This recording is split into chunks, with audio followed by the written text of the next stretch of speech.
Hello, we're going to get started. We are missing Eternal and Jeff from Big Campaign. We don't know if I don't think Jeff is going to come in because he's not feeling very well. But I know, Eternal GM is running a little bit late. I yeah. also, for my part, everybody. Again, still not at my main place. That's why different background and camera is of low quality, but should still work with streaming and such. Yeah. Today's, yeah, sorry, you want to say No, something? no. I was just going to say, it's all good. Yeah. Go ahead. Today's topic is about vehicle mounts and how to use them to travel. It's a bit broader, less focused, but I think it's a mechanic that's worth investigating because if done right, it can be a lot of fun. And some systems don't really have any rules in there to use them, or only very rough rules or very bad rules. And I think it's an aspect that can give specific type of player characters a lot of fun opportunities in game and to help them visualize specific character ideas, like the pirate. I mean, the pilot, not the pirate. The pilot.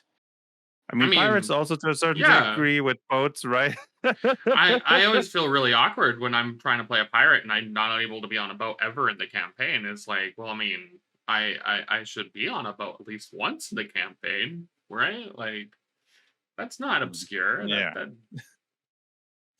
Mm, I remember there was once a pirate in one of my games. mm-hmm. Technically, I mean, okay, there were once on a boat, but the boat got attacked and they were stranded on an island. And on the island, they found a magical object that allowed them to breathe underwater, and they kind of had to swim back to land. Yeah. So, Uh, I know in a flexible game, my wife once played a pirate that was actually just on a little tiny like fishing boat, like one person fishing boat. And it's just kind of like a running joke of them that this pirate being on a little dinghy, just kind of floating around by themselves, being a terror to absolutely nobody. giving a bit of Usopp vibes from One Piece, at least Yeah, at the yeah. beginning of his adventure, just telling tall tales about commanding 100 pirates, and Hmm. he's pretty much a nobody, even with the Pinocchio nose. Right.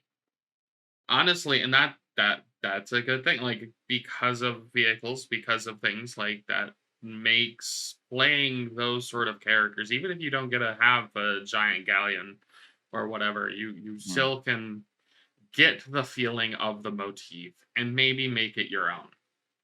Um, so that being Yes. said, I guess we can go ahead and start digging into the topic a little bit. So, Yeah, what should we start with? Vehicles, mounts, or maybe mounts, because mounts are more commonly found in many tabletop RPGs, especially since many, when focusing on fantasy settings, the idea of the mount is more common, and therefore many rule yeah. sets have more Uh, focus on so that. I kind of want to take even just a slightly and just have a very beginning conversation about travel and tabletop. So even Okay, let's before start with we, that. yeah, like because travel is one of those things where it's only interesting when the GM makes it interesting, right? In a game, and Mhm. even in like a narrative story, right? Travel isn't the interesting bit normally. Like you're walking or riding or on a mount from point A to point B. That part isn't interesting, right? Now, if something happens in the middle of the travel, that's when the GM is obviously making it interesting. Like maybe in your travels you come across older individual with like a blanket over their head and they're walking by and they start mumbling something towards you and all that sort of stuff like that's starting to get a little bit more interesting, but is it the travel that's interesting? No, it's just uh the actual event that's happening. Now That is to say, could you make travel interesting? I mean, I personally think you can, but you just have to start getting into asking some of those sort of like travel questions. Like, I mean, if you're trying to follow somebody, that can make things interesting and whatnot.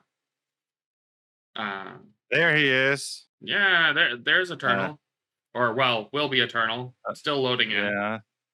uh, Uh, okay, let's just continue. Maybe he needs a few minutes. yeah. I know. There he is. Hi, we went ahead and Hi. got started just to get things going.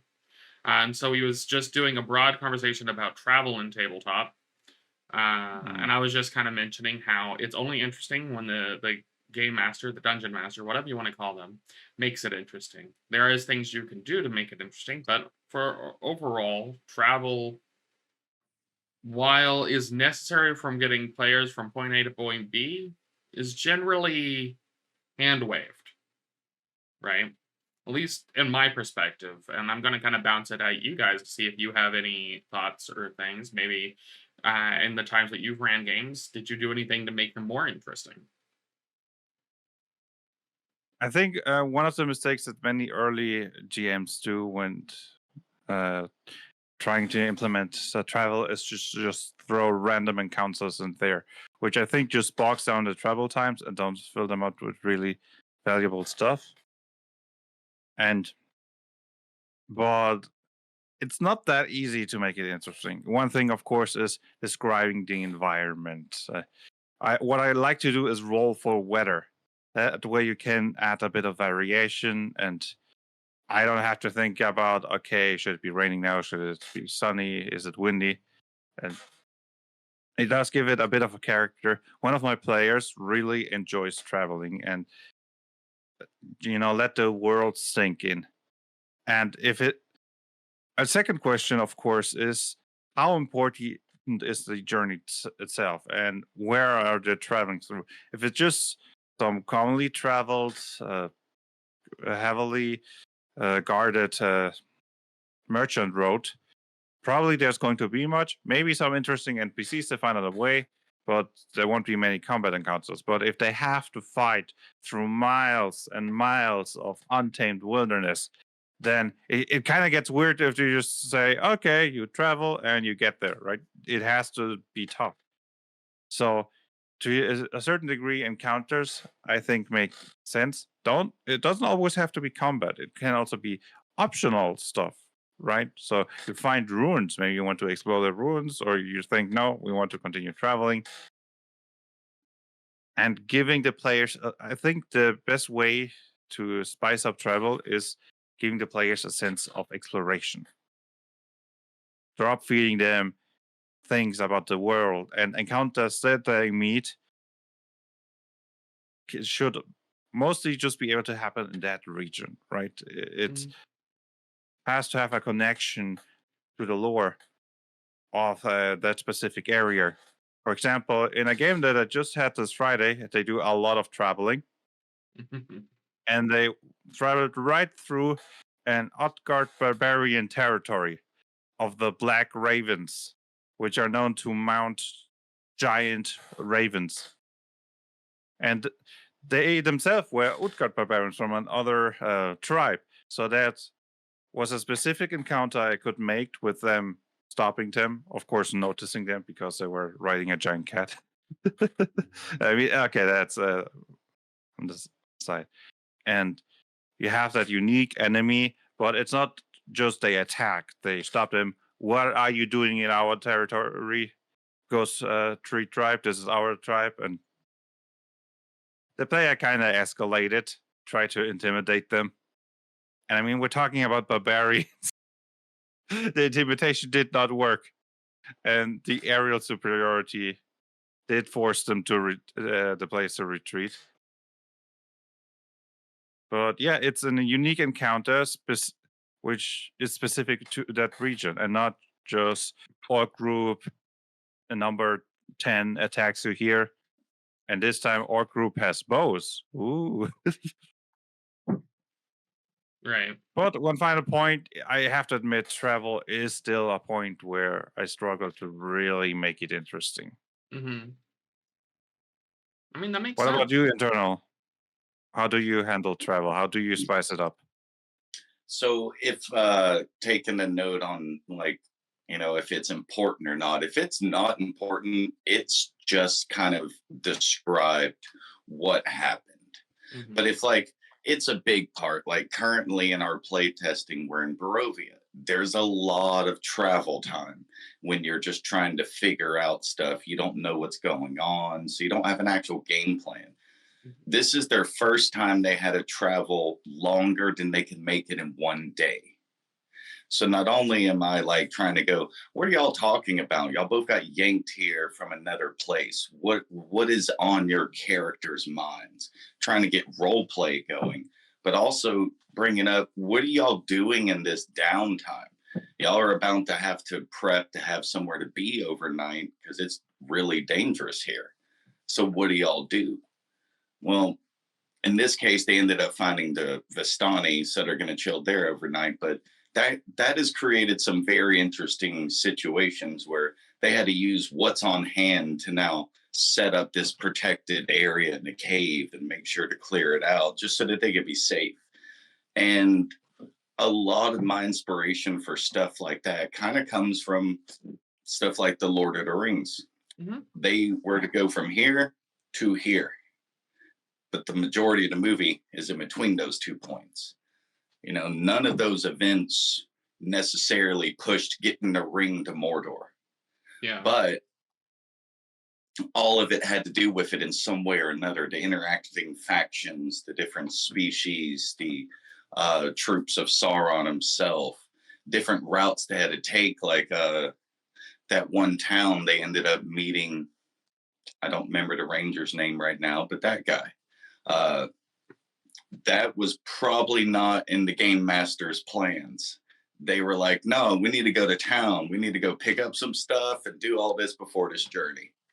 Yeah. So small things like that, I feel like they're not really big for your overall narrative or plot, but they just add so much to the game. And it's kind of my go-to on how to make travel not seem just like traveling. Hmm. I mean, and that makes sense. The using it to break up the monotony. I mean, in game design, video game, and tabletop, there is a thing of just breaking up the monotony of actions, right? Like, because if you always do the exact same actions, if you're doing is just rolling dice with no different context and no anything else, it can feel draining, right? I Mhm. mean, think of a video game where all you do is just one action. Like, think of actually, this is not going to be a good thing because it's essentially Flappy Bird, but I'm going to call out Flappy Bird because technically it's a bad game design in the sense of all you're ever doing, and that concept is pressing exactly one button always, right? That's all you're ever doing. And so if you was trying to play that game for like 4 hours, an average in quotes, an average game tabletop time, that is insane. You would become mind-numbingly bored. Now that's kind of the core concept of Flappy Bird is to become mind-numbingly bored to where you don't even think of what you're doing anymore. But I mean, I digress on that. Uh, I do think that travel, especially if you're encouraging more role play or having some encounters that might help do world building, as kind of what Blaze was getting, like that is good, right? Like that can be really good, actually. Like So I've seen some of the gameplay. I wouldn't necessarily call it gameplay. It's parts in Red Dead Redemption where you're just walking along with the other guy on the horse, and the game designers built in dialogue to mhm, pop up because of different things you've done, or just these characters are next to each other. And yeah, it's boring. You're just traveling on a horse, but now you're learning more of these people. You're learning more of the story and the history, And so, if placed right, that's kind of what I'm trying to do with the dialogue, but let the players create some of that history and stuff. Yeah. I mean, and that just goes in with the sort of game, especially if the players are used to creating that history and that dialogue. That's wonderful. Sometimes, depending on the game groups, that's harder to do than others. But I mean, yeah, I totally agree with doing that sort of dialogue thing, and I think we all three had really good points about the whole point. There's not really too much to say about traveling besides just going into more like, well, these are things we could do. I just wanted to kind of like use that to frame as travel, obviously, is a good way of kind of pointing at why mounts and why vehicles existed. So before you got here, Eternal, Blaze kind of wanted to start the conversation with mounts, since that's kind of, I mean, that is kind of the basic thought process for a lot of those quote unquote vehicles. Yeah. But like even from like a tech perspective, right? Like we created or we did we found mounts in society before we made vehicles, right? We jumped on animals before we put some round rocks on some planks. So let's go. Yeah, Blaze is over there like, wait a minute. I'm not sure if that historically accurate and not just a stereotype of the stone wheels. I was joking. Yeah, it was not me trying to be serious. Yeah. The technomancer doesn't know anything about primitive technology. Got it. All up in your fancy computers and robots. Yeah, why would I need to know that when it's all on the machine? No. Anyways, let's so let's talk about those animal companions, those mounts that players can have. We can first start off with just maybe how our systems do it, and then kind of like spread into good things and bad things we've seen other systems do. Or maybe we should do it the other way around. What do you guys think? I think starting in general what we've seen, and then going through our system, maybe talk about how we solve problems that we saw in other systems. Okay. It makes more sense to talk about the problems we saw in other systems first and then present the solution. Yeah, it creates context. But I have the worst problem ever unless one of y'all disagrees. I mean, bring it at me. I love disagreeing. 5e doesn't have a way to do it besides saying you get on it.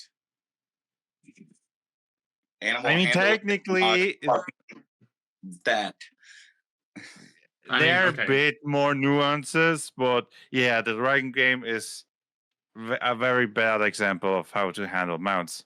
Sadly, I don't know much about mounts in any other systems, so I only have this very bad example.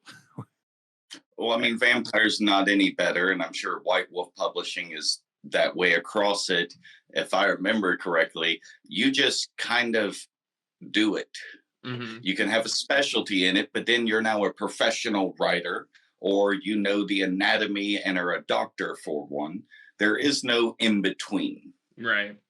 It does get kind of like sidelined to not be that interesting, and then maybe that was because they was trying to, like, I'm going to defend simplicity here in only one regards, and that is because I could definitely see trying to get rid of skill or feat tax, right?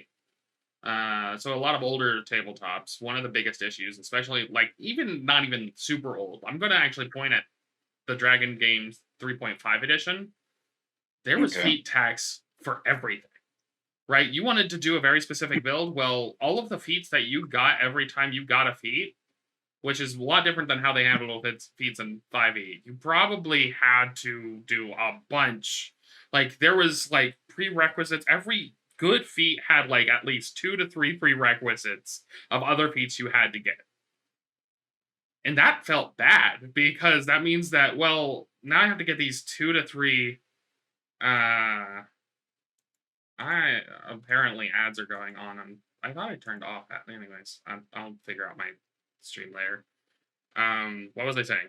Oh, but like feat tax was just horrible. Like you had all these prereqs for these feats, and even the prereq feats wasn't even that good a lot of the time. It was just kind of like in this very specific situation, get a +1. That's all. Look, man. Oh, you just had to bring up 3.5. I've got to make the joke. All right, I got all the books you need for Fighter. Yeah. Like, God bless it, man. Right. The great addition. Yeah, like you could do a lot more builds in 3.5 than you could do in you can do in 5e, but that's because you had a lot more options.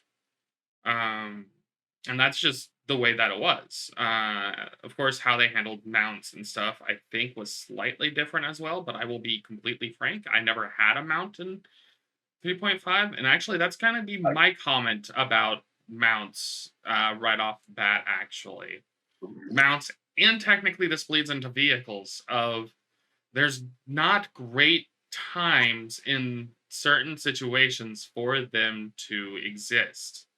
Like if you're going to be in, let's say that you're running a mega dungeon, your mount isn't going to be able to ever shine because normally mega dungeons are still dungeons and you're in like very tiny rooms with very limited space, and mounts are normally large creatures, right? Unless you yourself are tiny or something, like those are going to be big, which means that they're going to be hard to get through, and they're not normally combat useful unless you either your build is good for it or you have invested some of your power cost. I don't know how to word that right now. Some of your powers to make your mount better in combat by itself, and like that's a very specific build, and you're kind of hoping that you would have the flexibility to do that, right? So that's one of the biggest things that I've seen, and that's generic in a lot of tabletops, be it the Dragon game, World of Darkness, like depending on the situation. Because like a lot of the World of the Darkness games is modern day, and it's just really awkward, especially for mounts. Of not everyone is always going to be on a horse.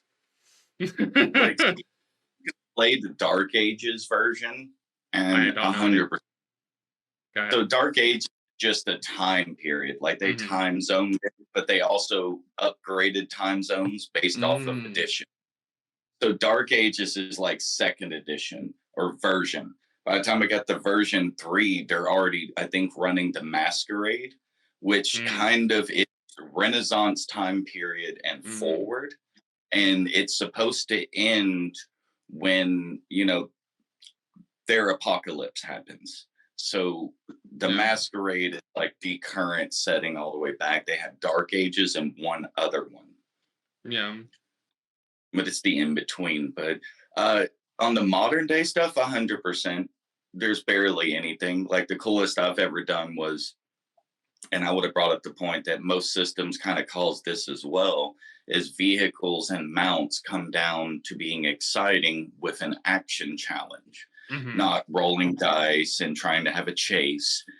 Having an action challenge, throwing random stuff, having just a bunch of checks and a bunch of narration. But actually getting a map and hex chasing somebody across it, no. I don't think that a lot of systems aid towards it being at all interesting.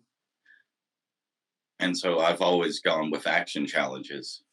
So even with vehicles. So it's not even a thing of not having mounts, even with vehicles. It's hard to make them fun without something like an action challenge. One other thing, at least with the Dragon games, which is a big problem, is that most mounts that you can get are surprisingly weak, and it's very hard to keep them alive. You're riding on your horse, one Dragon's Breath. Yeah, you could tank it, but your horse is dead. And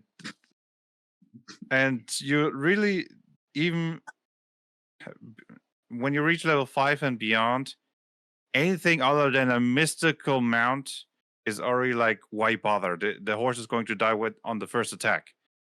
And even those mystical beings like griffins, Pegasus, unicorns can't really keep up that well with the player characters. No. And that's also why you don't want to invest into a horse. You know, you have your horse, you name it, and then it dies in the first combat, and there's nothing really you can do about it. Just feels bad. Yeah, or you're like my players, and I stop giving you horses and carts because you keep leaving them somewhere and then forgetting about them because they're not even relevant. Honestly, that You know? Mhm. I know we talk a lot of shit towards the dragon game, but I will say that there is one spell that makes mounts almost interesting in that game, and that is that I think it's a paladin. Find steed and the find find greater steed. steed. Yeah, Yeah. because then you can keep one thing, like one pet around, and then if you've accidentally left it around or if it died, you can get it again, Yeah. right? Of course, that's the only Go ahead. Sorry. Yeah. No, I was just that kind of fixes the problem, but I mean, because it's a spell, you're kind of like sacrificing some of your spell versatility to solve that problem. Yeah, definitely. Like find steed and find greater steed in D&D works, and it does gives you certain advantages, and it's great. But it locks you into a very specific style. You're summoning a magical steed, be it a horse or whatever, and you can't have the classical cavalier. You talking to your wife or something? Yeah, I believe he's talking to someone else. Yeah, I am Yep. talking to my wife. I'm sorry. I did a little bit of yard work and my face is itching, so I wanted her to check my face to see if I got poison ivy or something, because it is starting to be really bothersome. So I would definitely check.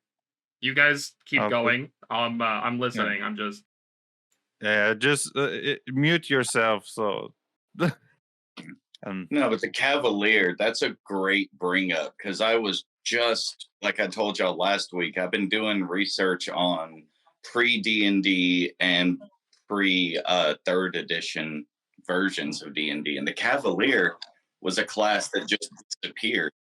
I'm not sure if it's that it's got a bad history connotation or if it's the mount thing, but it was one of the classes designed for subclasses for mounts have disappeared. sorry, but talking. Oh. Sorry, I don't know if he muted himself for the stream or for us, but wait till after you. I can barely understand their Eternal. Oh, I didn't mute you guys. You should have been able to still hear each other. No, but no. I mean, I can still hear you and Yes, your because wife. we're in Discord. I muted myself on the stream so the stream wouldn't hear me. Sorry about that. Okay. Sorry about that. I didn't even think about that. I can't actually easily mute myself on the stream because of or on the Discord, because I'm a failure. I'm sorry. Maybe I can I can possibly mute you. I'm gonna forcibly mute you right now. I'm actually done. I'm done talking to her. Okay. So I'll repeat what I said real quick. It's great that you brought up the Cavalier because me and Audie have actually been talking a lot about old classes that disappeared and like, is there any validity to them? And we kind of figured out that like the mount problem has taken, I think, 6 subclasses and the Cavalier out of the Dragon game. And we didn't do research to see if this was similar in Pathfinder and other games. But if it's something that's affected the Dragon game, I'm pretty sure it's very common with how many clones of it are out there. Now, I wouldn't say Pathfinder is now a clone because they have started separating, but I will say they do have the Cavalier still. That is at least in Pathfinder 2, that is an archetype build. And actually I have a friend who's building that in the game that I'm running. So how does it work? Just for a quick side note, is it related anymore? I don't know what you mean by how does it work, I guess, because I did miss some of the conversation. So, But like, it's still a mount-based class. yes, it is still a mount-based class. I don't know the exact mechanics. I know that it is an archetype, which is just fancy word. So just to talk about the finding path build stuff, just to put this in context for anyone who doesn't actually know anything about it. Your class is always your class, period, end of story. There is no normal multi-class rules in Pathfinder 2. And that's they wanted to have a stronger association to the class you picked at the beginning, essentially, so you always keep that sort of growth. That being said, there are archetypes, which are in the design of Pathfinder 2, it's a lot feat heavy, but kind of like there's not like a lot of prerequisite feats and the feat taxes for that. There are class feats, which is just the, you're kind of like changing the class to be your own unique thing. Archetypes are going, I like my class and I could take my class feats, but instead I'm going to take an archetype feat to give me a different flair. So the archetype of the Cavalier does things with mounts. I just have not looked up the mechanics for it. Well, I'm going to do that because it interests me, but back to what we were saying. You had brought up the Cavalier, and then we couldn't hear. So what were you saying? I was mostly not talking about a specific subclass, but more the idea of the mounted warrior or the mounted knight. But yes, of course, it does exist. In the Dragon game, in the current edition, actually, there is a Cavalier who has a bit of mounted mechanic stuff. But yeah, what I wanted to say, Summon Steed works, but it doesn't help you to have that idea of the non-magical mounted combatant, right? Mm-hmm. And it limits you in that way, and it's kind of the only viable way of using mounts. Either you start shenanigans with gnomes and halflings riding on humans and orcs. I mean, okay, so now I just want to bring up this build that I did back in 3.5 days, because it was doable in Eberron. There was in the Dragon Games 3.5, there is a type of halfling that lived in essentially Jurassic Park, the nation. Okay?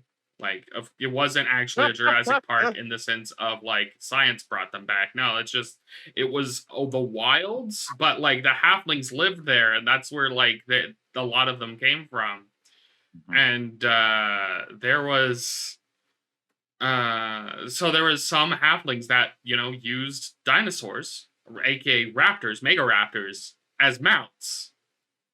Specifically. So being on like a fucking Utah raptor, right? Like a big raptor creature, you're a tiny halfling, and because you're sharing the space with something bigger than you, you could actually hide easier because that's what that type of halfling was able to do. And so it was just kind of like a running gag build of, I'm on a mount, but I'm not noticeable because I'm essentially stealthed at this point. So you're seeing a mega raptor with like a lance on its back, or it's holding a lance. It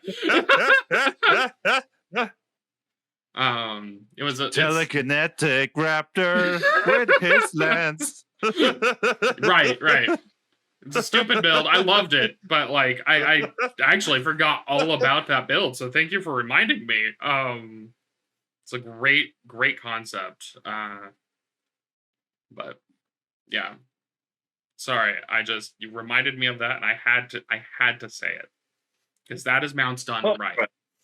There will be always meme builds, right? And there's also the halfling riding the orc is a meme build, and it's funny, but it works, and it's nice if your system allows your players to have meme builds. Mm-hmm. But I think it's time we start to talk about how we solve those problems in our systems if we try to solve them, right? maybe our systems don't have focus on mounts, but you Eternal, have you already implement mount mechanics for your game? We actually did something kind of a little interesting because I was tired of like your mounts almost having like a stable or static like ability, your vehicles. And like I can tell you right now that if I was to jump in some of the most powerful vehicles in the world, I'm gonna kill myself accidentally. They're just too beyond my ability to control. So I've always looked at you have your skills, you have the vehicle or the mounts.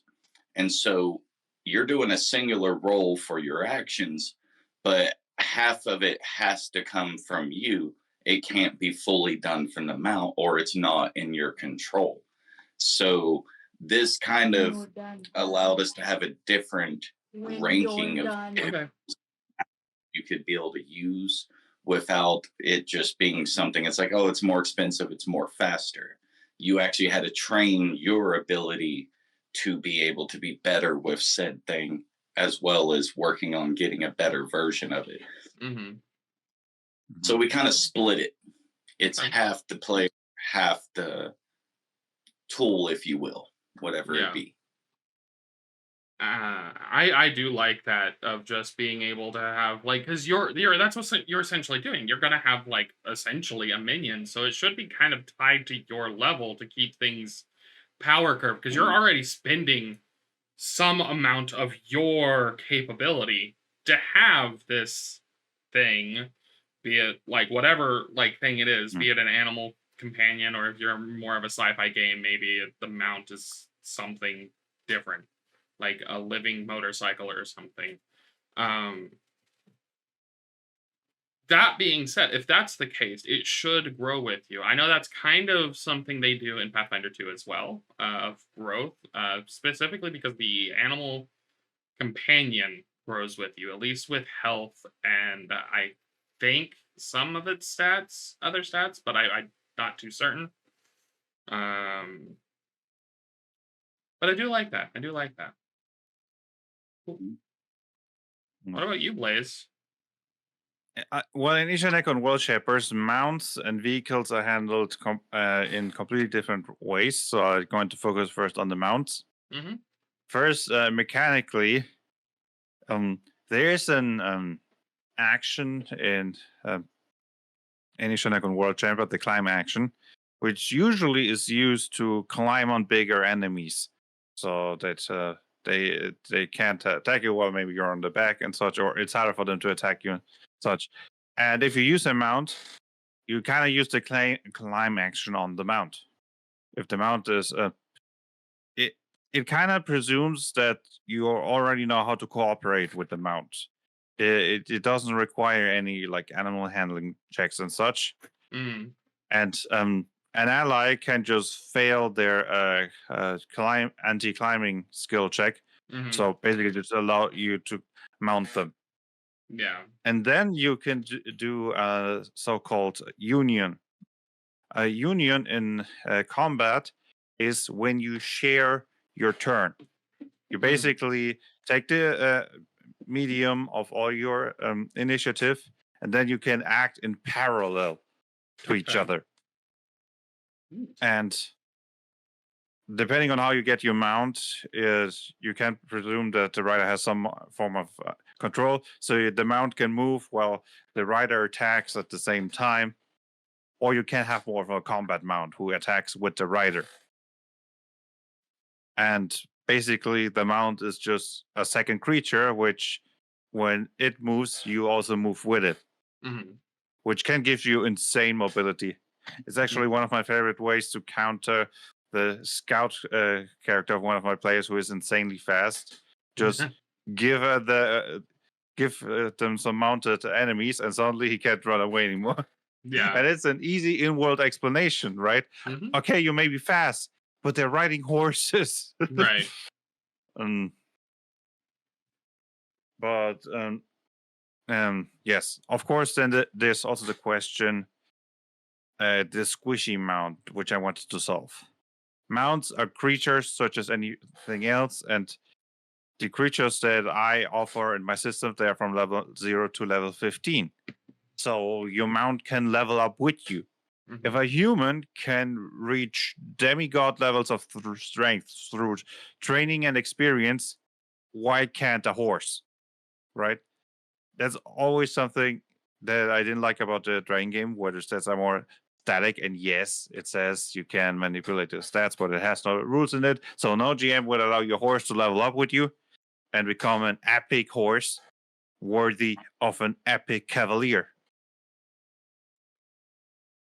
And that way, if you buy the horse, it can level up side by side with you, not being so squishy, and you can be more risky with it. I mean, it's still not immortal, but it's not made out of paper mache. The other way, of course, is the find steed route. You can learn summoning abilities, and then, of course, it's implied that you have full control. If you buy the horse or you try to tame a wild animal, you have to befriend it first.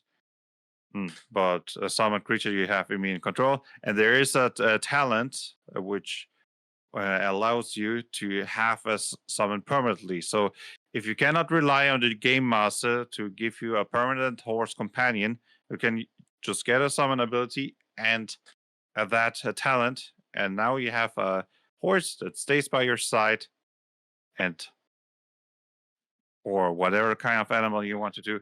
It's not. It basically, the only limit is the creature has to be one size category bigger than you.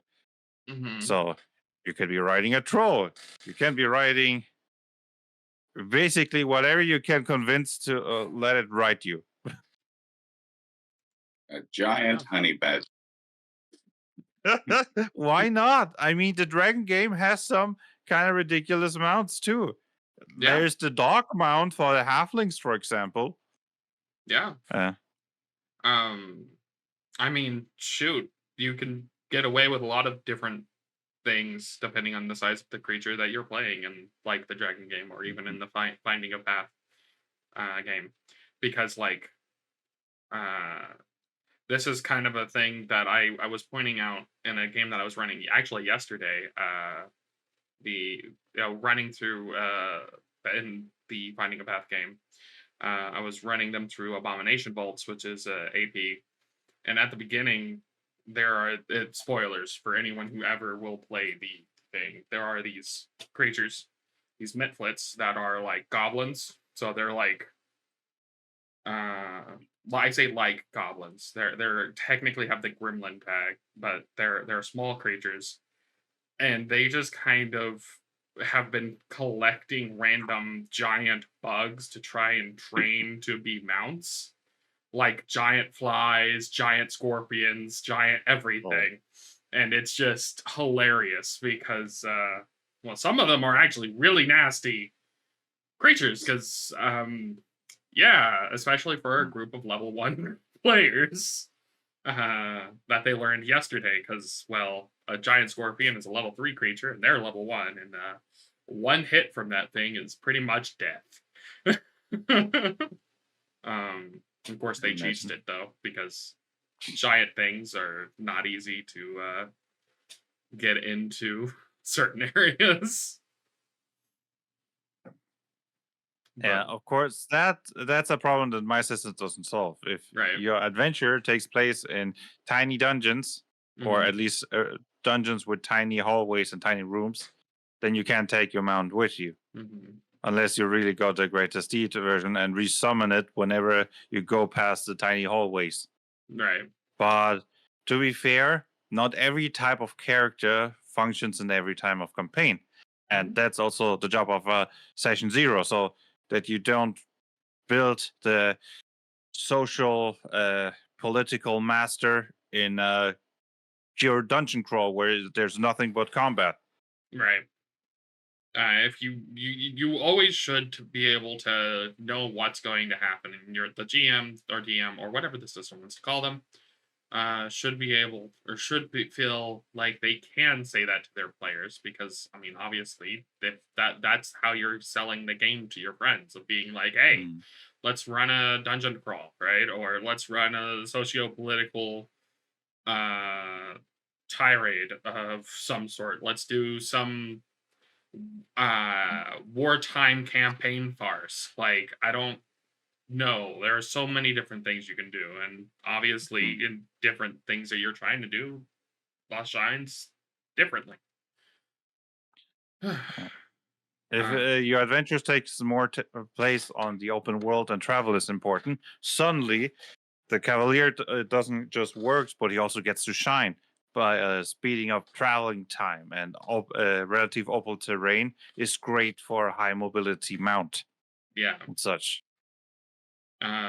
So to talk about like any of my games, I'm actually at and I said this to Blaze for sure earlier. I personally haven't done a lot of design work in the space of mounts and even in vehicles, even though you think, well, isn't no archaic like a modern day setting? Shouldn't you have cars? I'm like, yeah, I've been putting some thought to them, but I don't have a lot of the rules set for them because it's not something that I've been trying to tackle yet.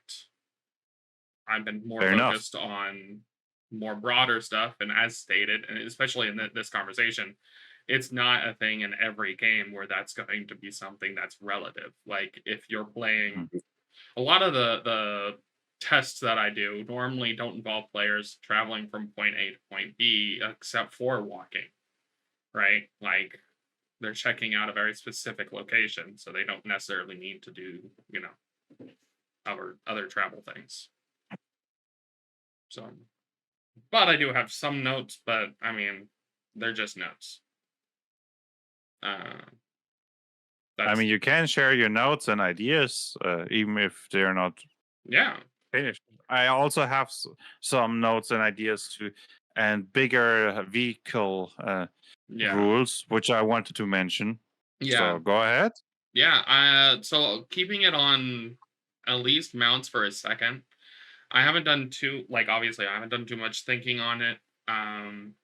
For Novark specifically, I do think that I will probably default into you're kind of sacrificing a little bit of power to have it, though maybe not as much as one would think, because I guess now that I think about it a little deeper, there is no, like, you would probably still have to purchase the mount or whatever, or have it within your backstory, but it would be a different character. And a lot of the ways that I've been handling different characters, even characters that are NPCs and such, it's related to your relationship to that character. Mounts just would be animal companions, which, I mean, or in essence, right? And I mean that, so you would just have to have some way of increasing that relationship. But then that bond will be kind of the thing that kind of strengthens each other. It's not like as you level up, you're kind of devoting any power towards it or not. It itself would quote unquote level up as well. But I don't know how I'm going to handle that to make it to where it's not like you need to have, right? Then again, I guess it's kind of one of those situations, and a lot of these sort of things with having friends, having good relationships in Nova Archaic is a very powerful thing because, well, action economy, the more people that's fighting anything, you're going to just be able to handle it a lot more easier. I'm just saying, peasant ready gone. Right.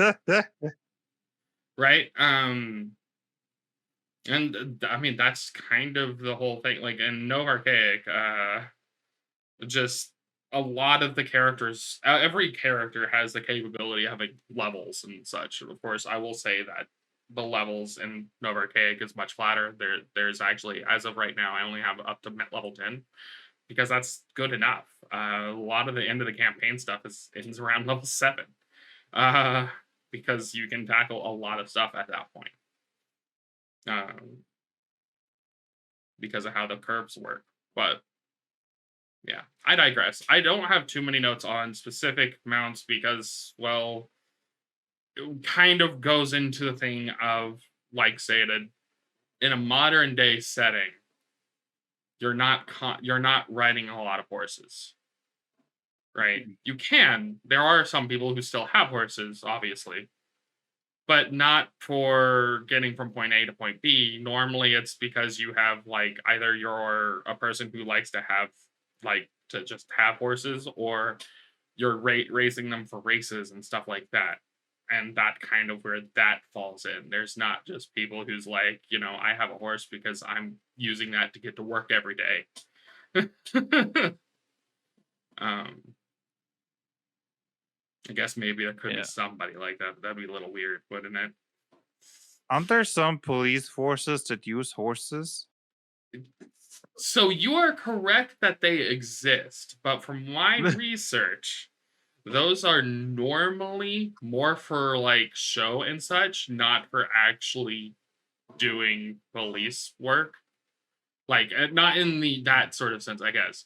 Because if you can't pull over a sports car on a horse easier. Like just gotta feed that horse some energy drinks.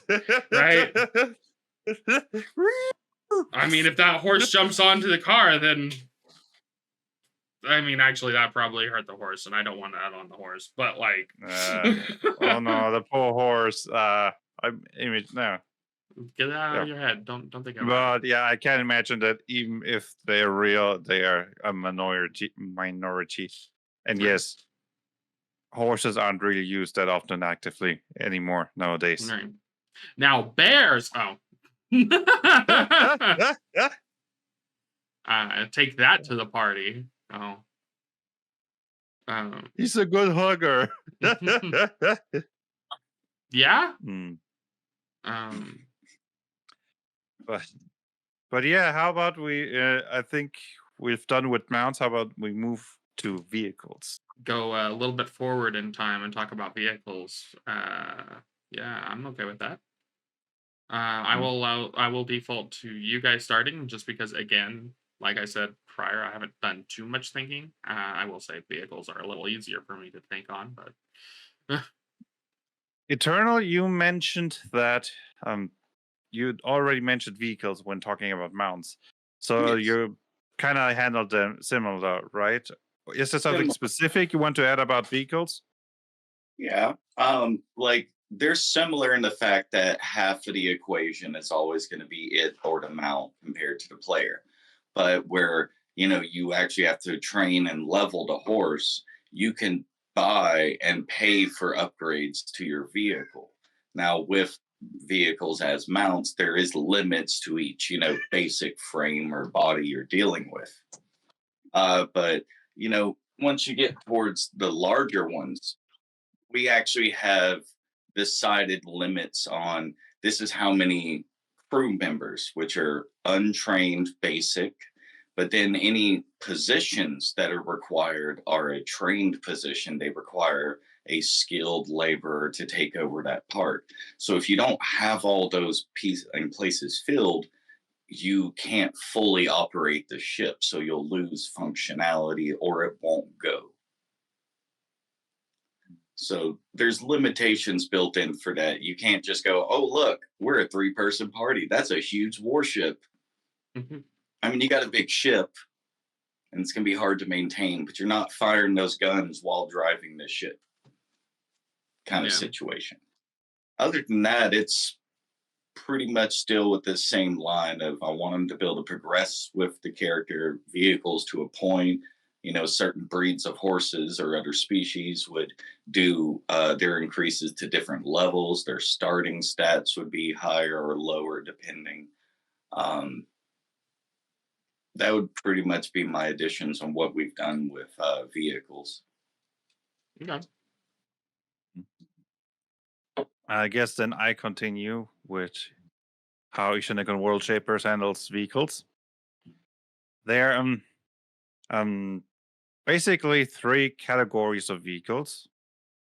They are normal vehicles, non-sentient normal vehicles that can be handled by one person, or that are basically more like creatures in a sense. We're not talking about huge battleships. We're talking about a car, a battle mech, maybe some sort of small spaceship. Then there's sentient vehicles that you can kind of ride, but they can also ride themselves.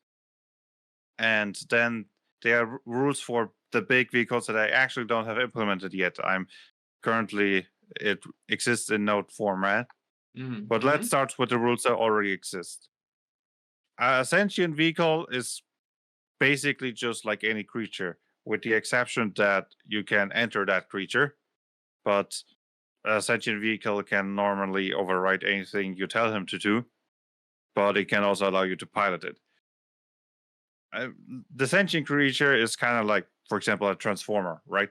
They can transform into a car. You can get into the car, and you still get all the benefits of being into a car, but you're only getting where the transformer wants you to drive to, right? Rules-wise, a non-sentient creature has strength, dexterity, and constitution, but they lack all the mental skills. And as soon as somebody who wants to pilot them gets in, the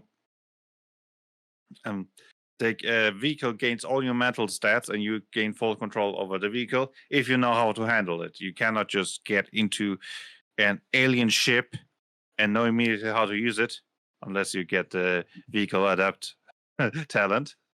But it kind of there isn't like specific rules what you can drive and not drive. It's more like what makes sense that you can drive. If you have a high vehicle check and you live in a modern setting, kind of obvious that you'll be able to handle almost any kind of car. And depending on your backstory, if you were a pilot, then it's clear that you can handle almost any kind of plane. If you want a guarantee to be able to fly anything and drive anything, you take the vehicle adapt lesser talent, and then the game master can't annoy you with any surprise. No, you can't drive that car. But it does kind of presume that the game master is fair, which I think is a fair assumption, because no game is fun if you have a toxic game master, right? Right. Very much So yeah, and the primary stat of the vehicle then becomes your vehicle handling skill, and the secondary stat becomes your instinct. And there is a pilot sub-archetype which specifically specializes in using vehicles. And here again, you can summon vehicles. And non-sentient vehicles are usually far stronger than other summoning creatures because they can't do anything on their own. It's kind of like temporarily being able to be of a higher level when you summon the vehicle and get into the vehicle. Of course, you can also buy a vehicle, maintain a vehicle, upgrade the vehicle.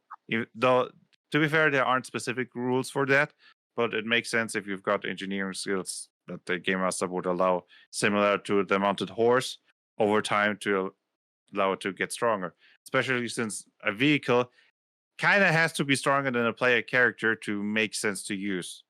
Otherwise, why don't you just fight on foot if you're better than the battle mech anyway? So I don't know what it is that you just inspired in my brain, but I will probably never design this. This is yours. For some reason, I just pictured this weird, like, supernatural Power Rangers team that all can summon demonic vehicles. That's a build that works. And then I just see this guy, like, basically, what's his name? Not Knight Rider, Ghost Rider, summon his motorcycle, and I'm like, you should do that. Demonic Power Rangers, you heard it here first. I'm sure that there's some radical religious person that be like, Power Rangers is a demonic show that brings your children closer to Satan.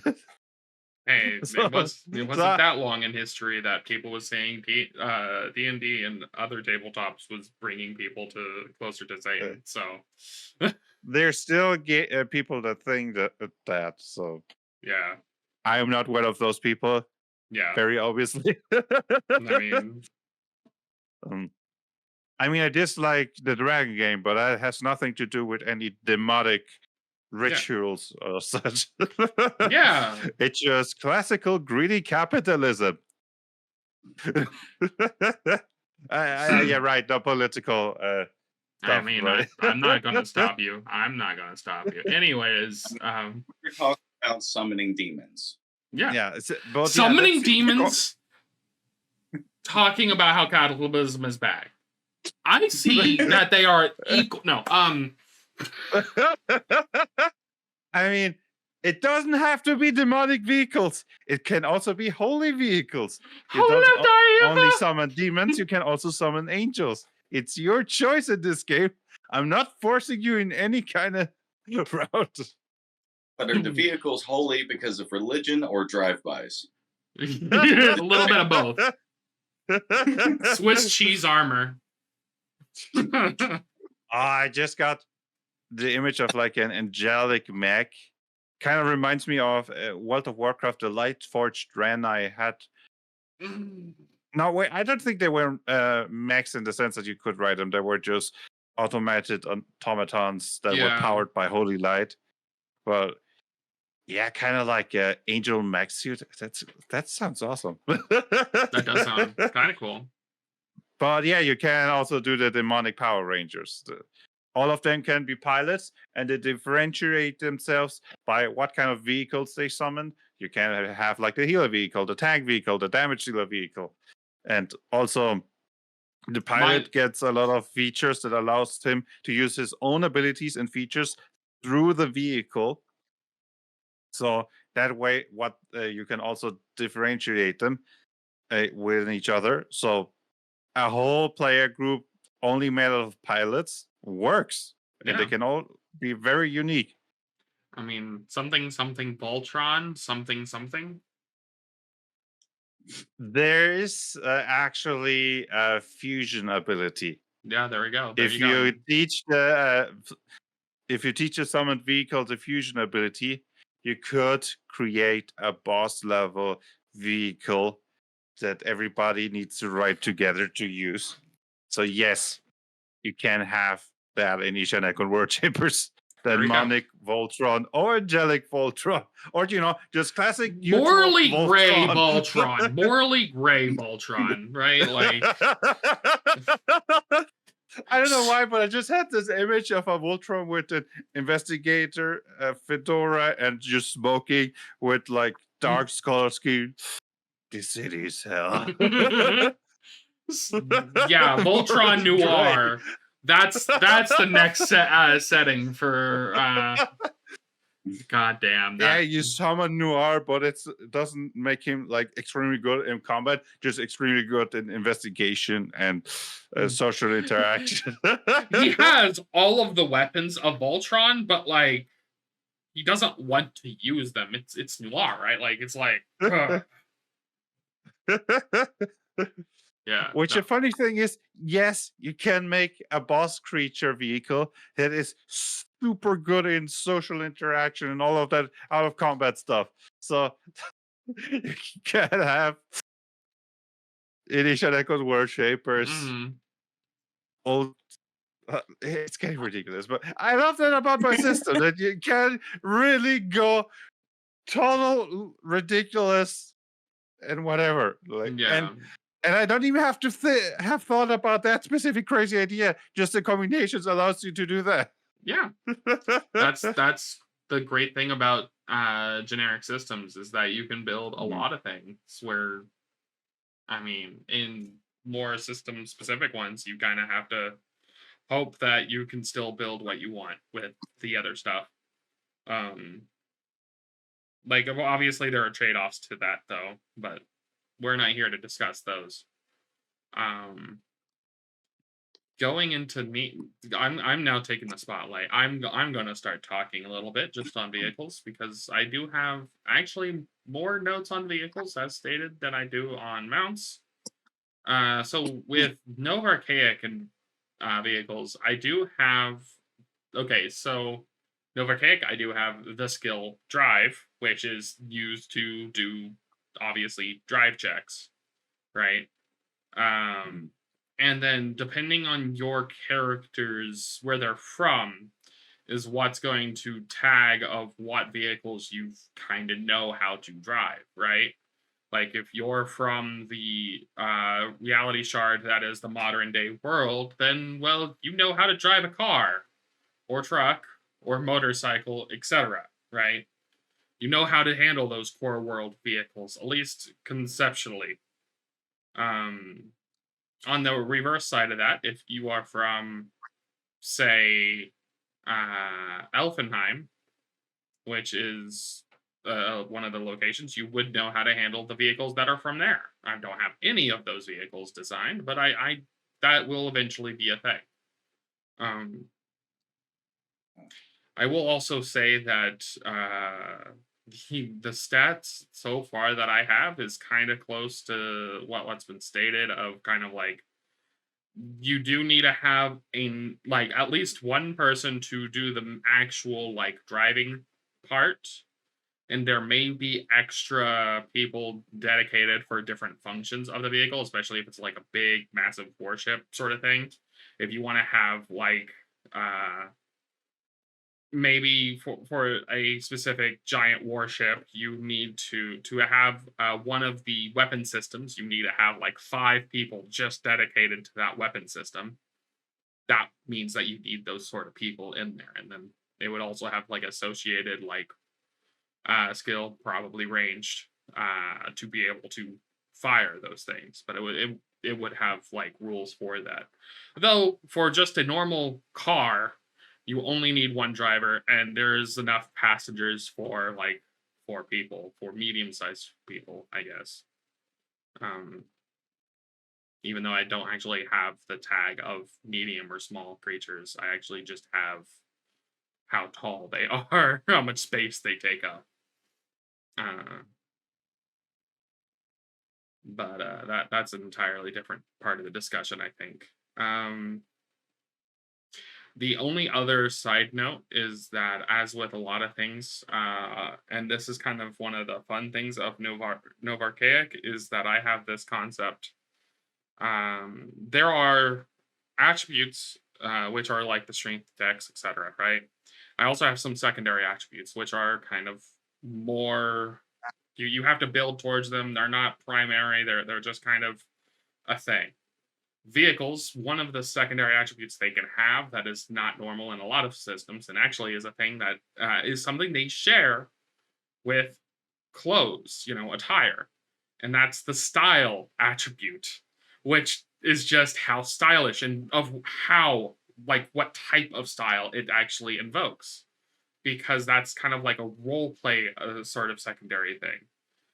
If you're trying to get in with a gang, like a street gang, you need to hit their style at a certain height level to like get some sort of advantages with them. On the other side of that, I mean, sometimes you don't want to have a style, like maybe you don't want to have that GI government issued like suit and tie look, so you don't want to be driving the unmarked van around, right? Because that kind of makes people think, wait a minute, they might work for the government, right? Like, but that would be something that those vehicles and your attire could give off. But it's just one of those secondary systems that only matter for roleplay. That pretty much covers a lot. What do you do, fellow kids? Huh? Oh, how do you do Pelicans? Yes. Yeah.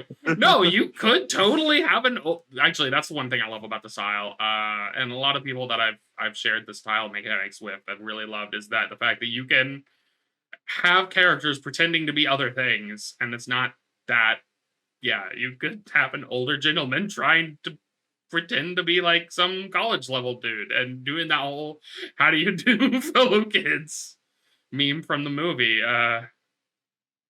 And that trope is such a stupid trope. Yeah. It's funny. Yeah. Too bad that not more characters use it. I have the disguise skill in Ishanekon World Shapers, but I noticed that almost nobody has ever used it. And I think it would be really funny to have a character who builds his utility around that. Yeah. I mean, we could probably have a good discussion about disguise in and of itself. Just like I could have a discussion about a lot of random mechanics and such. Like, obviously, that's what we do every Sunday. Well, maybe that's a topic for next time. Maybe not just. Ooh, maybe we could categorize them like classical charismatic skill, classical intelligence-based builds, and such on, and one category for each stream. We can. I think that would be something we can delve into a good bit in the future for sure. Yeah, let's discuss that after the stream or whenever. But potential next topic for next stream, everybody. Join the Discord to be able to actually find out what we're actually discussing, because everyone can read what we're discussing about what's the next topic, and even throw in things for us to discuss. Though we will ultimately be the ones that decide what's going on. So yeah. Words and stuff. Suit and tie. Vehicle wise. The only streams with words and stuff. And T3N. Yeah. We also have numbers. Words, stuff, numbers. You heard it here first, folks. Oh beans. Oh bother. Oh bother. Yeah. I love you guys. I can't. I don't think I have much more in the sense of how I want to handle that stuff though. Just because obviously like I said, I haven't gotten into that thing. One day I will start doing a lot hardcore testing, maybe build a race theme play test or something where I just kind of start tweaking around that, because I mean, I guess that's something I could denote, because vehicles are commonly items and whatnot. They would easily tie into the crafting and tweaking system I have that allows people to make very specific, very unique items instead of just having baseline stuff. But that is obviously a lot more different. Like I have a lot of different actions and things you can take to make unique items within the kind of like power curve and money curve. So yeah. I do still have the unfinished rules for large vehicle combat, which I did mention that I didn't get to talk about. Oh, sorry.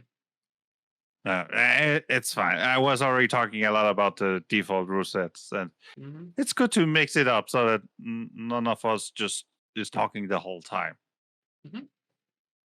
But yeah, I have some ideas for large vehicle combat. Because you have like the war galleon or the big spaceship, and you need more than 1 or 2 or 3 guys to manage that. So I'm thinking about, I am working on a system where, first of all, you have the vehicles changed by size. Size changes how much hits they can take, but also how quick and easy they are to evade. I've got different health systems. You have shield health for more sci-fi settings. You have got hull strength, and you got cruise strength. Cruise strength, for example, you don't have to destroy a ship, for example, if you board it and kill everybody on board. And so this has like different strategies. Do you try to destroy the vehicle, or do you try to take out the crew? And then one problem is, if you have a big vehicle, and you have a party of players, everybody needs something to do, right? It's not fun if they just decide together where the ship goes, because it usually leads to 1 or 2 taking the reins and the others just going with it. So I started similar to your system where you Techno, where you mentioned that vehicles can have like different roles. I'm designing different modules. There's, for example, the captain module Each role module can be filled by one or more players, and they can boost the vehicles in different ways or do different actions. And they require different strengths and weaknesses. For example, the captain module can give the whole crew a buff or allow for a stronger focus fire on a specific enemy. And you need something like a presence or analysis to be able to do the captain role effectively. Then there are weapons modules such as ship cannons or maybe the weapon systems of a starship. And here you require specific sets depending on the weapons. There are different kind of weapon modules, maybe something more precise with far range, or maybe something more devastating with explosives or missiles. And they all require different strengths and weaknesses, and players can use them. Then, of course, the pilot module, the guy who determines where the thing goes to, who is mostly just going for the movement, but can also react defensively, try to dodge incoming shots. Depending on how mobile the ship is, it's more or less effective to try to actively dodge. Then there's the engineer module. You can either try to repair the ship mid-combat, or generate shields if it's a sci-fi setting, or boost specific modules by rerouting energy. Then, of course, medic, he heals the crew, soldiers who defend the crew if they get boarded, or they can be actively board other ships and such. One thing I also like is hull levels. Weapon systems are usually outside of the ship so they can shoot, so you can directly aim at the weapon modules to shut them down. But something like the drive core of a ship is in the interior. You cannot just directly target it. So you have to do some hull damage to actually be able to reach it and attack it directly, to try to take out a ship by cutting off its energy source. And that also determines how safe the players are in their different modules. An engineer is probably safer in the interior of a ship as somebody using the weapon modules and such. It's very much still a work in process, but I think it has potential to make big vehicle combat fun. And I also have planned in assistance to change the stats into normal creature stats, basically just 10 times all of their hull and shield energies to convert it in temporary vitality and vitality. If you're really trying to fight a giant spaceship as, on foot or something. So you can still have those epic boss battles and build a bridge between the two systems.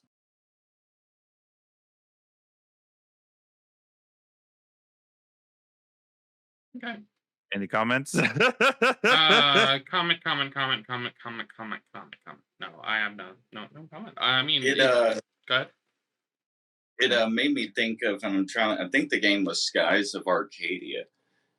When you got bigger ships, certain characters were like a better gunner. So now the reload speed was a little quicker and things like that. Having not only crew functionality being able to improve, but people that were naturally better at it. Your system could have them pick a feat in their character build that makes them that naturally better gunner or radar worker or whatever. So that could kind of add to that. I was going to mention the partitioning of the ship so that they could target the fuel tanks or the ammo and stuff like that. But you covered that one.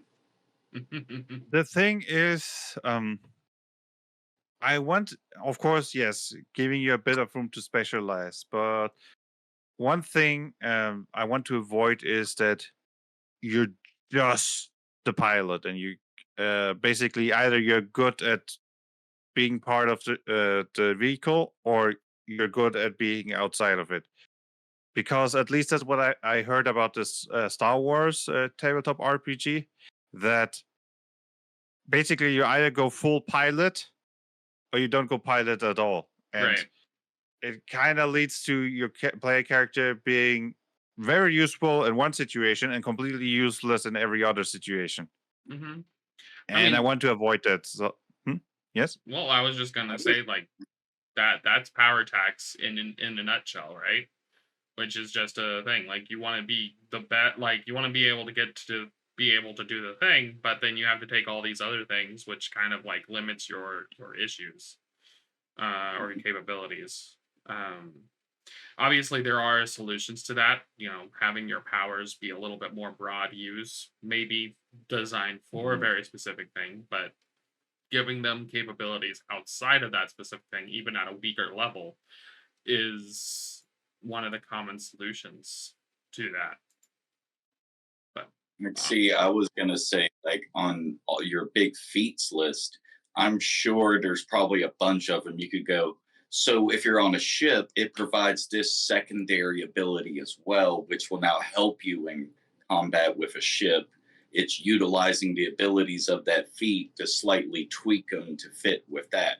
It's not extra tax or cost. It just comes with it because, if you're good at shooting, you're probably good at aiming. So now you're a better gunner, even if you're only an archer in the setting you were in before, and now you pop to a futuristic one and you adjust. You could still have those secondary effects that could help your ship without actually crunching down your system or making people focus too narrowly. That was the idea, was what I was going for. That increases in precision for weapons, for example, would translate to if you're in the weapon module and shooting at the enemy. And that skills you use for other captain roles are just the general skills that you can use for anything else. The engineer can use engineer in the ship and can invest into engineering skill, but he can also use it for crafting or for any sort of building stuff or anything you can think of with engineering skills outside of combat, right? Yeah, for sure. I also want to spread out a little bit the skills you can use in a module, and not every module is supposed to just be able to do one thing. Every module needs at least two things, so you have tactical options, and not like, I'm the engineer and I just heal the hole. Heal the hole. My turn. I heal the hole. I roll for it. Okay, heal the hole. Right. Giving flexibility within those is honestly a good thing because obviously they're not.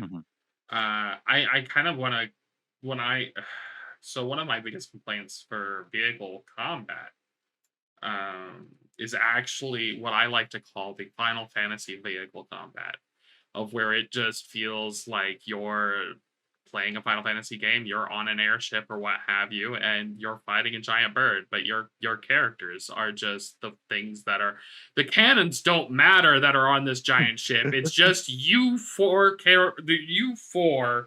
that are just standing on top of the ship doing your normal stuff, and the fighter is swinging his sword and making contact. Like, it just feels awkward narratively. Yep.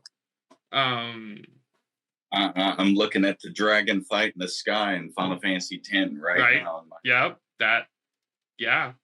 And like, it's not just like that was one. I mean, it happens a lot in the Final Fantasy games. It happens a lot in a lot of the JRPGs because, I mean, they want to have those times because honestly, those are probably the most narratively interesting times because, I mean, you are fighting on top of a ship, but like, you're kind of making the ship less impactful at those times as well because, like, you've already shown that the ship had like a bunch of weapons and that there's a bunch of people on that ship, a bunch of even people who's flown that ship more than once, so they probably are used to the dangers in the sky, and yet you four are the only ones that are doing anything.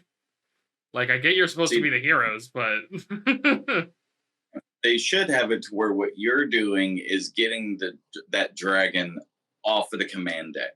Right. When it gets off the command deck, the ship can open up fire again. But it doesn't have the ability to turn its guns in on itself, which is a design for both ships. Right. So there would be a flaw. There's the place for the heroes, not to fight the dragon entirely. It should have gotten shot down by the ship. Right.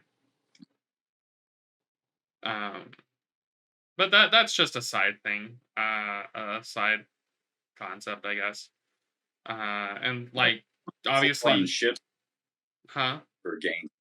it shows the flaw of ship designing or mounts Mhm. vehicles within video games. Right. If it's not just tabletop, like, I mean, you're fighting on top of the vehicle, you don't get to control the vehicle, it's not taking part in the battle, so what was the point of the vehicle? Right. Mhm. It's just so because someone made a really nice sky texture for the background and wanted to show it off, like legitly. It was like, look at these clouds. And like, you know what? If that's the case, awesome. But I mean, yeah, like there is some consideration anyways. But I going back to what you were saying, Blaze, like I totally agree. Like, and giving each module, as you was calling them, something more than just one thing to do is very valid and important. Because like even in like just normal tabletop, right? When you're making a character, when you're making a level 1 character, that level 1 character has more than one thing to do in every combat, right? But yet in some giant ship design, we don't give more than one things for that group of things to do, right? We're pretty much like, yeah, you can fire weapons. That's it. Just shoot a weapon. Yeah, I'm trying to get the idea I have for weapon modules Mhm. is that every weapon module has a special attack, which you can only use once in combat. And that gives you the tactical choice. Do I use it now? Do I use it later? And at least you can still aim at different ships. So it does gives you a few tactical options. Yeah. But and the idea is that maybe the engineer can work on refilling your choice for the ultimate weapon. I mean, for the super weapon that you use. So, Mhm. I want to every module to have maybe also be able to interact with each other. There are specific jobs. For example, the captain, his only job is to boost everybody else. He doesn't really do anything else. But what does he do to boost it? Does he just give a general inspiration to everybody, or the focus fire order to boost the damage against one specific enemy, and such? Yeah. So I do like to help the modules to interact with each other. Yeah. Sounds like I mean, obviously you're still thinking on some of this, but I do think that there is some good Potential. good potential. Yeah, that's the word. I couldn't think of words. Thank you. Sorry, are I hope hard. it did not know you that I completed your sentence. Nah, that's fine. Okay. You can complete my sentence, dude. I'm pretty chill. Good. If I can think of a word, also please throw in your words. Okay. Sounds good. Help each other out. Yeah. Is there anything else? Any other topics we feel like we should bring up then? We could go back to how mounts and vehicles handle traveling in travel time. That's true.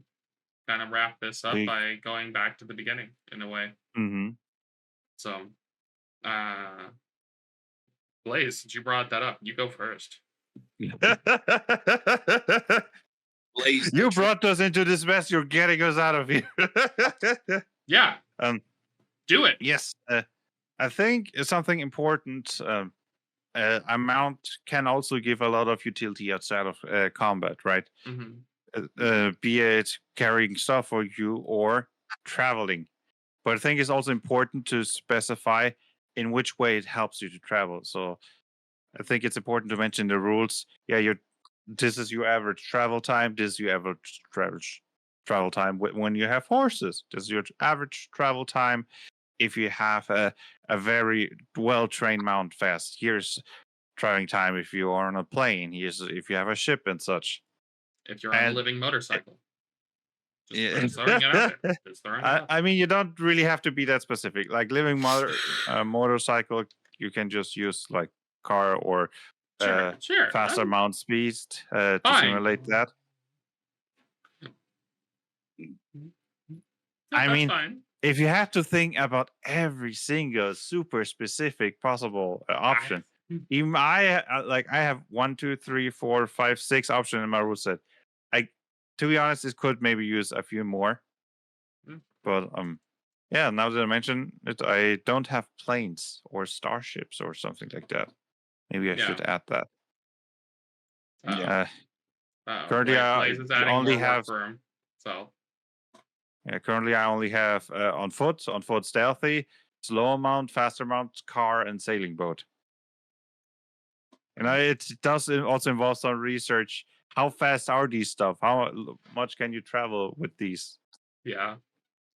And then there's also the difference between using something that can keep going while you're resting, like a sailing boat. It doesn't just stop in the middle of the ocean when you go to bed, right? So it's not that you can just use the travel speed per hour and then multiply it by 8. I mean, for the per day distance. You could make sure you don't drift while everyone is sleeping if you don't have enough people for a night crew by using an anchor in that sense. But you're right that if you don't have an anchor, then things are going to probably be bad, or you need a night crew. Yeah, usually you have a night crew, so you can continue to travel at night.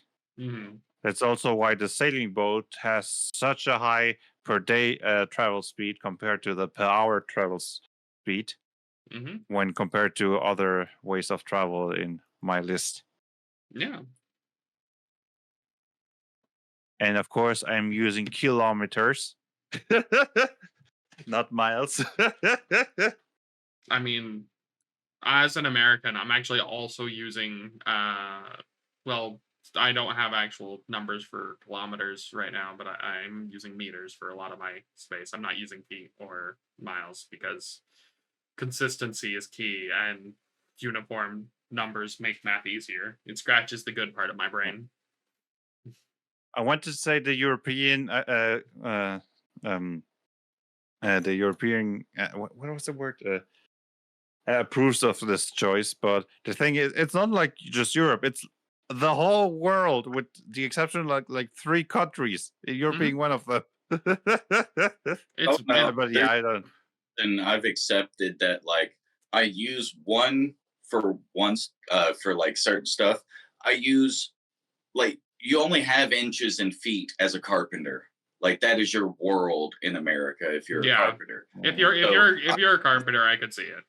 But so I've gotten raised in scientific field on one and carpentry on the other. So both are going to be in our system. I'm just confused because 3 feet or 3 hex, 3 seconds, all this sounds real smooth, easy. It's all 3. It's not going to be 3 in metric. It's going to be some weird thing because if it's even in English measurements, it's weird over there. Well, yeah, because it's not a 1-to-1. It's kind of close and somewhat there, and it shows. I don't know. It works better when it's even in metric, but everyone over here is like, so it's in feet, right? And I'm like, no, it's in both. Yeah, that's what I. Yeah. I mean, that's a solution. That way you can target American customers and everybody else.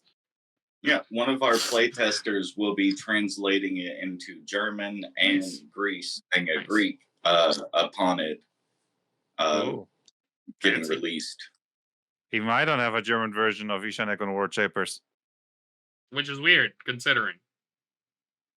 I want to reach as many people as possible, and translating everything into German would be a lot of work. We're talking about hundreds of pages. There are services out there to get close, and then you can finish the rest of the way. You mean like feeding it into Google Translate and then spell checking if it's even remotely? Yeah, I mean, I wasn't specifically calling out Google Translate. There's actually a couple of different translate apps. Basically, what I generally meant is translating apps. Yeah.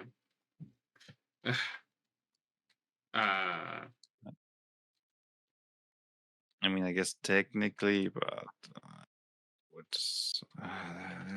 I have already so much to do with Ishanekon World Shapers. Okay, I'm way too ambitious for my own good. Yeah, that's a you problem. I'm just here to be the devil on your shoulder, going, "Hey, you can do more."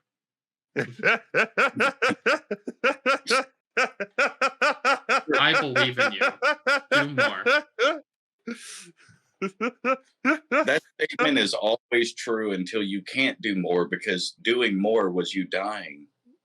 Nah, you could still do more, but like dead. Well, Rod, now you can also fertilize a garden. You could do more. Okay. Let me just clone myself. Yeah, there you go. That's what I've been talking about. If I could do that, I would be. No, I said if I could focus, I'd be dangerous. But if I could double myself, man, then you can be on focus on multiple things at the same time. I can't even imagine how, like, if I had multiple me's all being unfocused because, like, I can't focus, but, like, also doing stuff slowly, I might be able to get something done. It's the monkeys with a typewriter scenario at that point. But I mean, you could have like a clone, and one of those clones, like Shadow's Shadow clones, right? So they disappear, and you don't have the conundrum of having to feed 10 times the people and just. But you could have one clone whose job is just to make sure that the other clones stay focused. Right. Kind of like motivating each other. Come on, you can do this. Finish cleaning the kitchen. Yes, you can do work. Yes, you can. Go. I believe in you. Yeah. We was talking about stuff. Oh yeah, right. Travel. Yeah. I have one last addition I could think of that kind of came up through all this. Because you had asked earlier, like, what do you do about travel? And kind of to bring mounts into it. Sometimes I have required my players to be able to go through areas they couldn't make it. And so they had to figure out, what are we going to do? How do we get there? And sometimes it was a mount or a vehicle. And so instead of dealing with the traveling time, you're dealing with everything in the preparation, the building up supplies, getting the right tools, mount or vehicle, and all that necessary to now make the traveling just another thing. Sometimes you don't need to focus on the traveling as much as you need to make people understand, hey, this is about to be an intense journey. Now you can just travel through it and have highlights.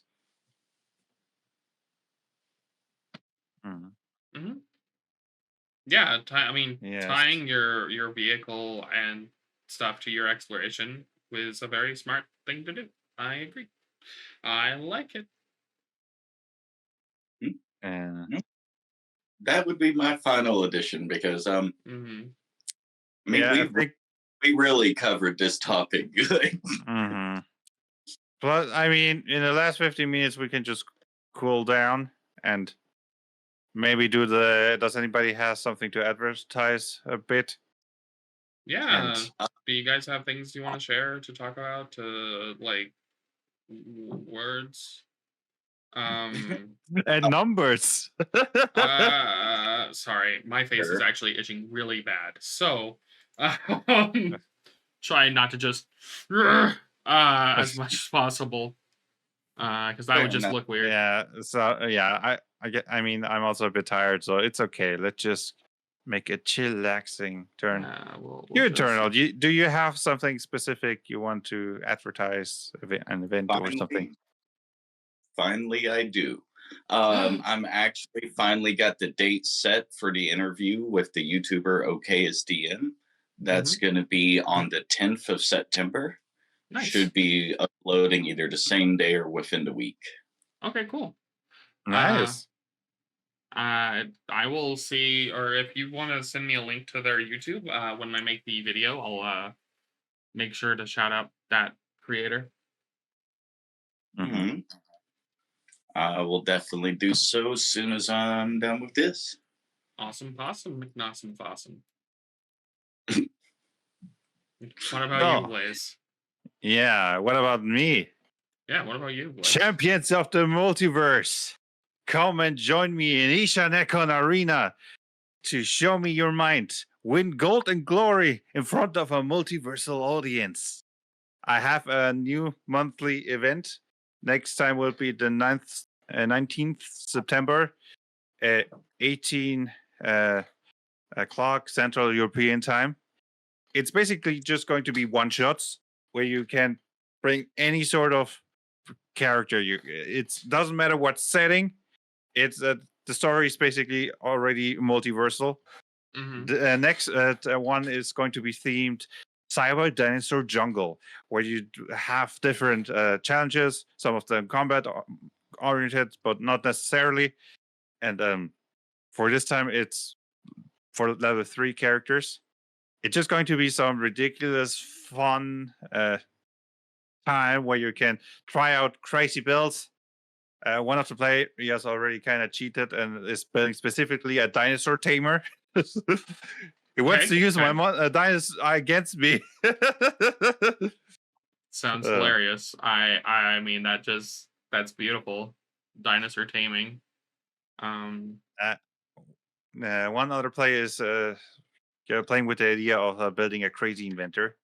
So we still got room for more. If there are too many people, then I guess I can repeat the event.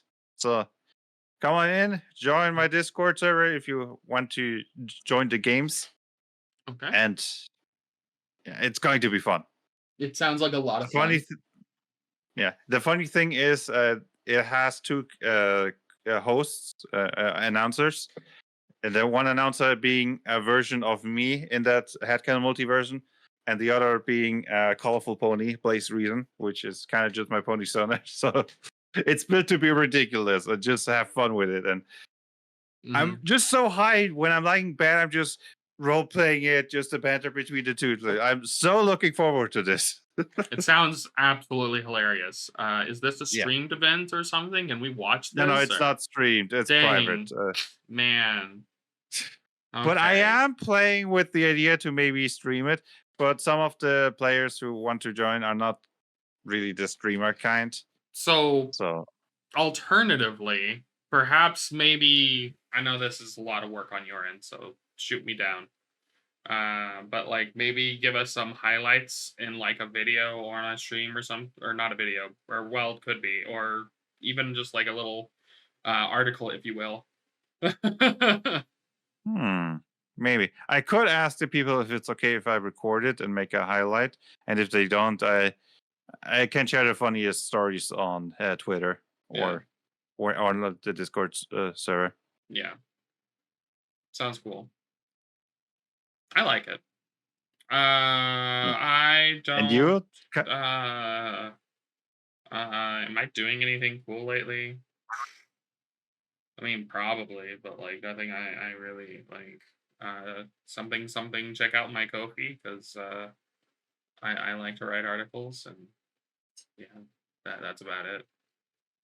I just read the comment: multiversal audience not streaming. Well, maybe the next one will be streamed. Maybe it just depends on the fighters. Yeah. Yeah. Go ahead. I need to see if maybe the first is offline, so I can just get comfortable with it and see if the players would be would want to stream. Yeah. Or just have some fun. Hey, don't feel stress. Like obviously the word, if you can't do it or you don't feel comfortable doing it or they don't feel comfortable doing it, don't pressure it. But I do think that it does. Yeah. Go ahead. Well, I was just saying there is some potential, at least sharing stories from it, because then people would get much more interested in what flip's going on. But yeah, thematically, it doesn't make sense to be streaming it. I'll think about it next time. Or maybe the people that already said yes, I'll ask them if they're okay for me to be streaming it. And if not, I'm not going to do it. But yeah. I mean, yeah, it's all good. Words. I'm pretty good with thinking that we don't got too much more to say on the topic. So I think it's about time that we start ending the stream. So last time, I'm going to quickly check Twitch to make sure, see who's online, because I've been trying to pass the ends of my streams up to other streamers to help them out, and maybe so that they can help us and me myself out in the later. So I'm going to do that. I see Play Octic is going on, so I'm going to shoot you guys that way. Where is the what is the word? I'm such why are you being so mean to me? Sorry, it's not me. I'm just making jokes. I don't want to be mean. I'm sorry. I'm kidding. I'm kidding. It's fine. But I don't want to be mean to anybody. Okay, if you feel like I'm being mean to you, please tell me so I can stop. Yeah, we're gonna be sending the viewers in. You all have a great time. Yeah. So thanks everybody for joining, and thanks for all the activity in the chat, and maybe see you next week. Yeah. Bye everybody. Bye. Catch you later. Rating now. Okay, I will.